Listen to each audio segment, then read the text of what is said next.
खुदा का काम क्या करता है? हमें कुव्वत और ताकत देता है। कब? जब हम खाएंगे।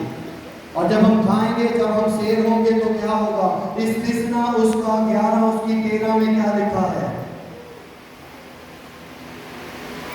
मेरे हुक्मों को दिल लगाकर सुन।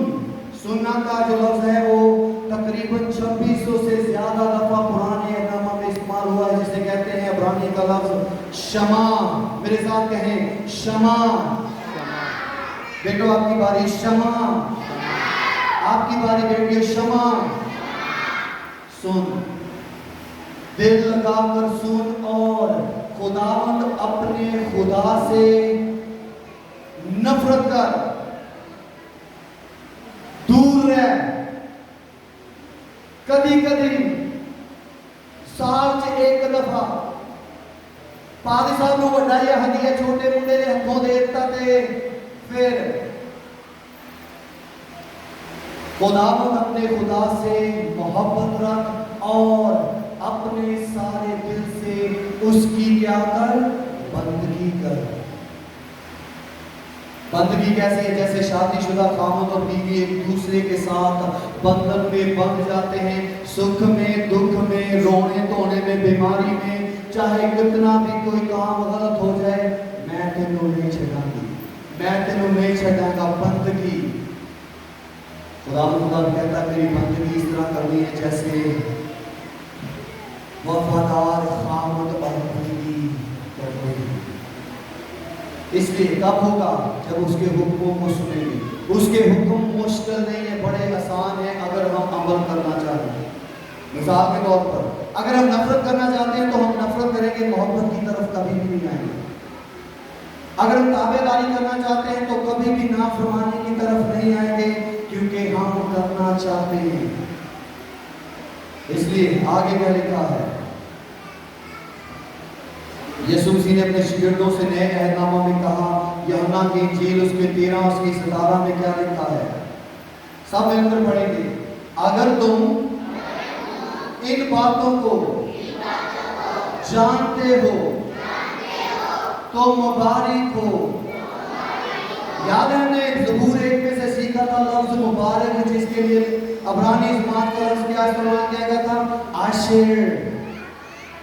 आशिर। और नए अहदनामा में हमने मुबारक के लफ्ज को देखा था, जिसका मतलब है इब्रानी ज़बान, यूनानी ज़बान में क्या है?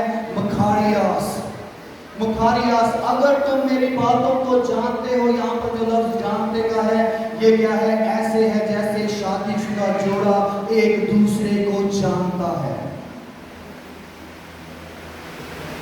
वो एक दूसरे की हर बात से वाकिफ है, जैसे माँ बच्चे को जानती है। पंजाबी की कहावत ना, अपने जमीना के बत्ती दंद केने होंगे हैं कि एक इस तरह का होगा। समझ होना, जानना।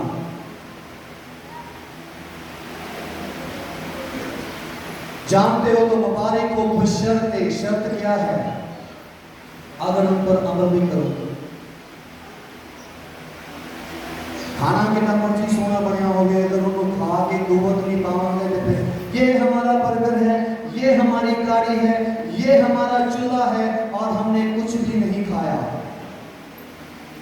टिकटॉक टिकटॉक टिकटॉक टिकटॉक क्या बनाया? टिकटॉक बनाएंगे। बनाना है तो यीशु के जलाल के लिए बनाए,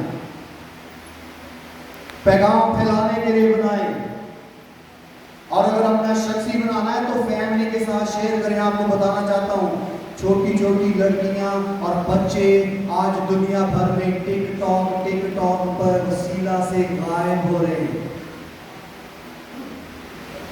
आपकी इंफॉर्मेशन बेची जाती है और बच्चा बाद में गुलामों की मंडी में और जिस्म फरोशों के सामने नंगा खड़ा किया जाता है, क्योंकि टिकटॉक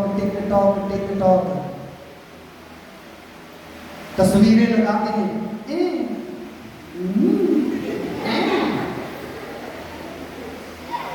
और जब तस्वीर का बच्चा गुम हो जाता है, पहले से दुआ करे हो, सारा बच्चा नहीं मिल रहा।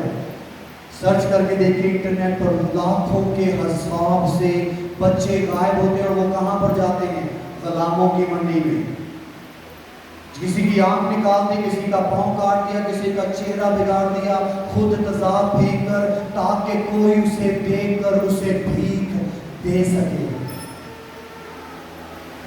और उससे पहले क्या करते हैं, उसके जिस्म को उन बनियाड़ी कुत्तों के हाथ में देते हैं जो जिस्म फरोशी का काम करते हैं। हम बड़े स्टाइल से बनाते हैं चीजें, वो बनाना है यीशु के लिए बनाए। जब आप यीशु का नाम लेंगे तो वो बगियाड़ी कुत्ते जो शरीर के ताबिया हैं वो आपको छू नहीं पाएंगे। अगर उन पर क्या करें जी, अमल भी करें। इसलिए पहला तिमोथेयुस 4 बाब उसकी 12 आयत में खुदा का बंदा पौलुस रसूल क्या कहता है, जरा गौर से देखिए।